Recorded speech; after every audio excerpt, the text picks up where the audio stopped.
it was the day that Peggy married me, I don't know. I said, someday I'm going to get that job and someday I'm going to retire.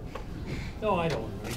I don't know how you look in advance, and I never do. I made it recently. A year ago I came close and decided not to, but that's the closest I ever came.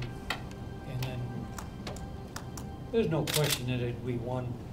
It'd been more difficult to, because I would have said, Jesus, this is pretty good. This is a cinch. I could coach forever. These guys are doing all the work. I don't know. I don't know. That didn't happen, so I don't know what I'd have done. There was speculation about it throughout the year, and we kind of just pushed it aside and kept playing football. We knew he'd have to retire at some point, but we didn't know when. It's phenomenal. I mean, he treats us better than any other coach I've had. We almost look at him as a player because he wants to keep himself on the same level as us. It's been great. It's been the best 5 years I've had, and I wouldn't trade it for anything, and I hope he has a great retirement. I think it's been in his blood for so long that he can't give it up. He'll still come back and watch, and I'm sure he'll still come down and talk to all the players and coaches.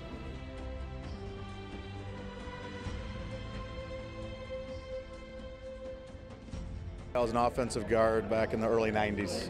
I've got really to know him as on a friend basis, so I can really appreciate the influence that he has on the people beyond the football field and just more on in enriching them in their lives. I think they'll bring in a really good coach, so I think the football team will be fine, but there might not be the same connection that kind of one group of players had for another compared to another. You know, the nice thing about it is I've met players. There was a guy in here from the 1963 team today, and so that's 50 years ago, but we all have that common denominator. We played for John. So so you'll lose a little bit of that, but at the same time there's just a ton of pride at the institution. Just hope the next guy does it right. He's got some big shoes to fill.